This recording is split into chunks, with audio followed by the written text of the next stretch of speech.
What is up, gamers? Welcome to the channel. Hope you're doing well. Today we're doing another tier list, this time of the Foundry units. We'll be going over the Foundry, like the basic Foundry units. This tier list is going to be based on my experience so far. I like to keep things pretty short and sweet though, so let's jump right into it.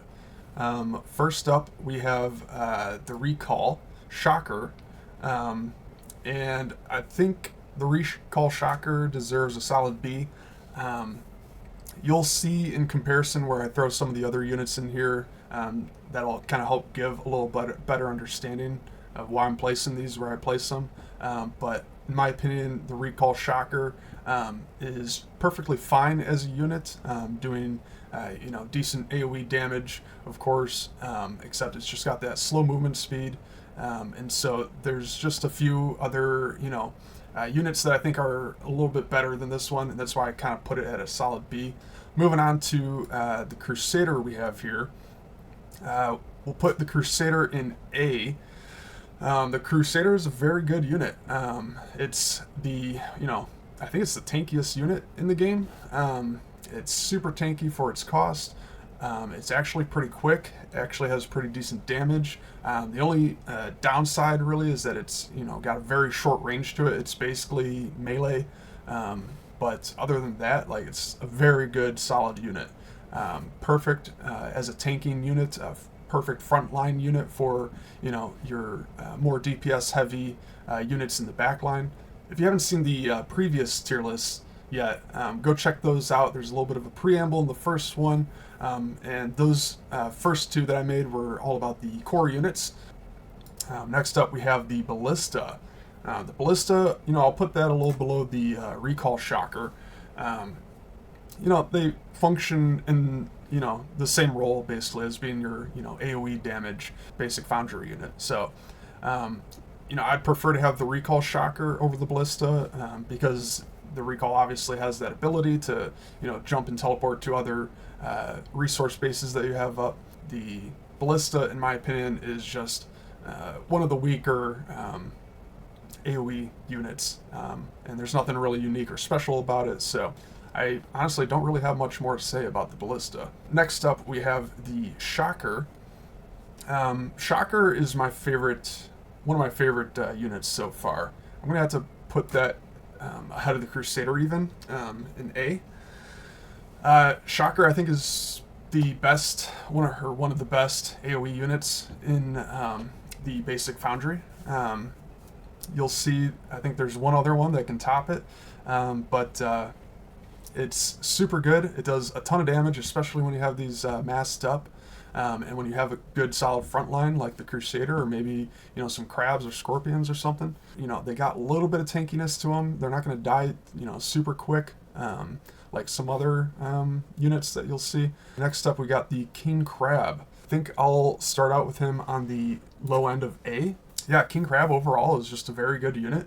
The only problem or downside is that it's melee unit. I would say like the best use of these actually seem to be kind of catching your opponent off guard with these by sneaking them around when your opponent doesn't see them and when your opponent doesn't expect it. Sneak them around to one of their resource bases and either group up 4 or 5 of them together to take down the resource base super quick, or just send one in there to take out all the workers, and they can do that pretty quick and pretty effectively. So yeah, I think for that reason I'll probably leave King Crab in the A tier.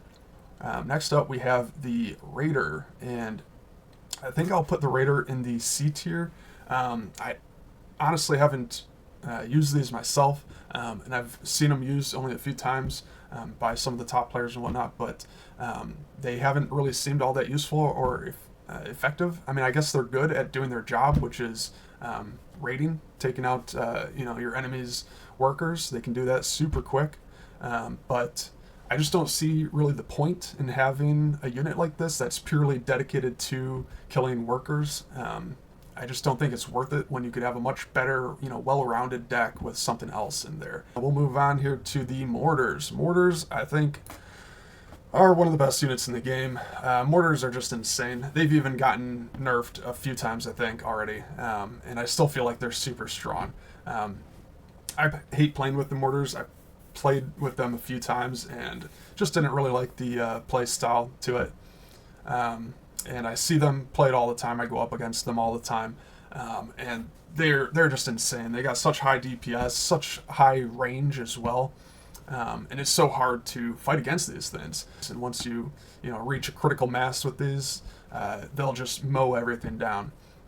And also the other nice thing about these is you can set them up around your base to protect your base, and then you can have a few others that you're moving up and you're trying to like kind of inch forward into your opponent's base and take them out that way. We'll move on to the bomber. I'm gonna put, this is a tough one as well to rank. I think I'll put the bomber in the A tier. I've seen the bombers used very well, very effectively. So I'm not a fan of the bombers. I've used them a few times. They are pretty difficult to use, although the patch that they just came out with should kind of fix that a little bit, making them easier to use. But yeah, I mean, there's just a lot of different ways you can use them to, dive bomb certain things, to, clear out an entire mass, of the core units, or I've seen them even used very. Next up, we got the Heavy Hunter. Heavy Hunter, I think I'll put Heavy Hunter in the B tier because they're so niche. They are definitely the best anti-air ground unit, and they can mow down pretty much any air unit in the game, as far as I know. I don't think they have really any trouble dealing with any air units, really, unless the air unit can outrange them. I think that would be the only issue they might have and whatnot. So they're really good at what they're supposed to do, countering the air units. Next up, we have the turret. I'm gonna have to put that in C tier.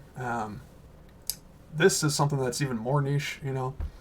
The turret is only used as a defensive tool to protect your resource bases and your workers.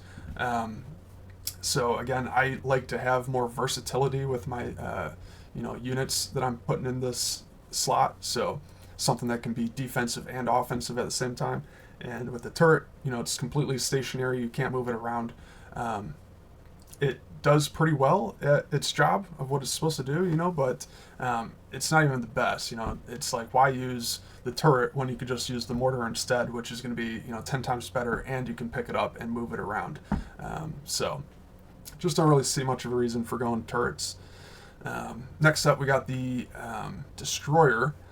Destroyer, I gotta put, I think I gotta put it even above the Crusader.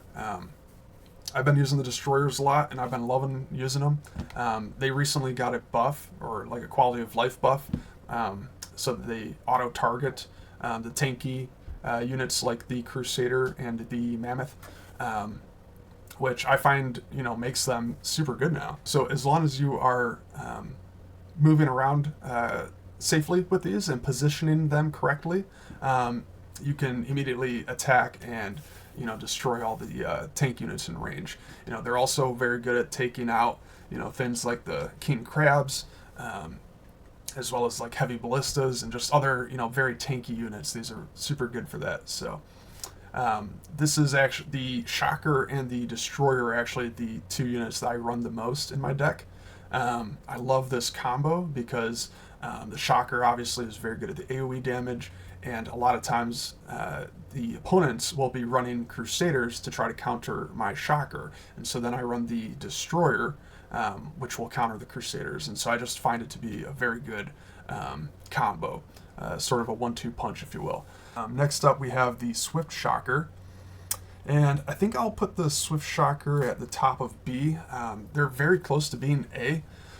I just find they get kind of run over by a lot of these other things. They're very good for being aggressive. They're super fast. They do decent damage. The problem is when you're facing another large army head on, eventually they're just going to get pushed back and toppled over. And so a lot of times, if your opponent has the tankier, stronger army, they'll just push straight into your base and force you to come back and defend. And so even though you might be able to maneuver around and get behind maybe or something, it's just going to take a lot more work and effort to try to put up a fight against their army. I think that's about it. I think that's going to do it for this list here.